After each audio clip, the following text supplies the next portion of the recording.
किसानों ने जो फैसला लिया है वो अच्छा फैसला, पर होना ये चाहिए कि जब आप कह रहे हैं कि बड़े फैसले लेंगे और ये बड़ी पंचायत होगी, तो वो वाकई में बड़े फैसले होने चाहिए। और मेरा मानना यह है, देखिए मैं बहुत स्पष्ट रूप से कहता हूं, मैं किसानों के साथ पहले दिन से हूं, और जब तक किसान जीत नहीं जाएंगे ये लड़ाई अपनी, तब तक उनके साथ में रहेंगे, हमेशा उनके साथ में रहेंगे, ये पक्की बात है। पर इसमें फैसले जो होने चाहिए, मैं समझता हूं दो चीजों पर फैसले जरूर होने चाहिए। नंबर एक, 9 महीने होने जा रहे हैं हमें, आज 24 तारीख है, 2 दिन बाद 9 महीने हो जाएंगे, और 5 तारीख तक वो 9 महीने 10 दिन हो जाएंगे, जिस दिन महापंचायत होगी मुजफ्फरनगर में। इतने समय तक हम लगातार आंदोलन करते आ रहे हैं, लेकिन सरकार अभी किसी भी तरह से उस पर असर पड़ता नजर नहीं आ रहा। यहां तक कि सरकार ने जो इस देश में निजीकरण की प्रक्रिया को तेज किया है, और उसके लिए बाकायदा बेशर्मी से एक किताब निकाल के उसने बता रही है कि इन सारी चीजों को बेचेंगे। मैं समझता हूं कि जो आज के हालात देश के, उसकी गंभीरता को किसानों को समझना चाहिए और अपनी लड़ाई को इतना तेज करना चाहिए। हम लोगों को चाहे जितनी मेहनत करनी पड़े, चाहे घर घर जाना पड़े, कुछ भी करना पड़े, पर सब लोगों को बुला के एक बाकायदा मीटिंग करके, जो न केवल पंचायत की मीटिंग हो, बल्कि जो लोग हैं, जो किसान लीडर हैं, उनके और उनके साथ साथ जो उनके सच्चे हितैषी हैं, उनको भी इसमें शामिल करके इसका दायरा बड़ा करके फैसले लेने चाहिए। और 2 फैसले जरूर होने चाहिए। नंबर 1, दिल्ली को पूरी तरह से जाम करना चाहिए। चारों तरफ से जितने भी रास्ते आते हैं दिल्ली को, सारे रास्तों को जाम करना चाहिए। कुछ भी चीज न दिल्ली से बाहर जा सके, न दिल्ली में अंदर आ सके, ये फैसला लेना चाहिए। कोई कह सकता है, हम भी कह सकते हैं इस बात को, कोई इससे तो दिल्ली की आम जनता परेशान होगी। ठीक है, आम जनता परेशान होगी, हम भी मानते हैं इस बात को, लेकिन आम जनता की वो परेशानी बहुत छोटी सी है। इतने बड़े मतलब देश को जो तबाह किया जा रहा है, उसके सामने वो कुछ भी नहीं है। और दिल्ली की जनता को भी सोचना चाहिए कि जो किसान हैं, वो केवल अपनी किसानों की लड़ाई नहीं लड़े, वो उनकी भी लड़ाई लड़े। क्योंकि जिस तरह से सारा माहौल बन रहा है और हर चीज प्राइवेट हाथों में दी जा रही है, और ये किसान कानून के माध्यम से पूरी मतलब अनाज भी उद्योगपतियों के हाथ में दिया जा रहा है, पूंजीपतियों के हाथ में।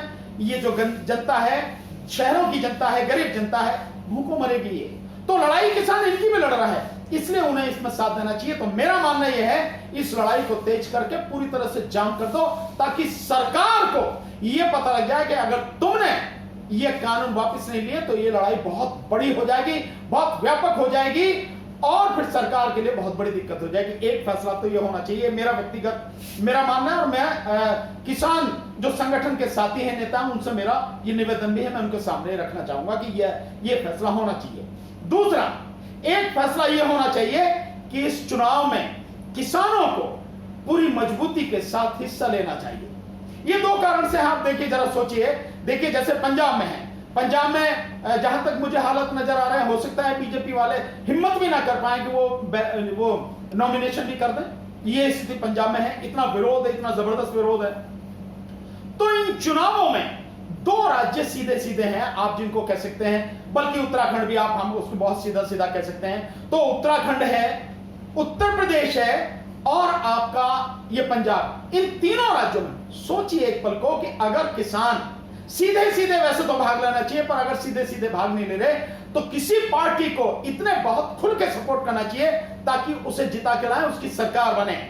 और उसमें यह होना चाहिए, जब इन 3 प्रदेशों में अगर सरकार बन जाती है, किसानों की सरकार बन जाती है, तो आप किसानों की ताकत का अंदाजा लगा सकते हैं क्या हो जाएगा। जो किसान आज बैठे हैं, उनकी ताकत कितने गुना बढ़ जाएगी।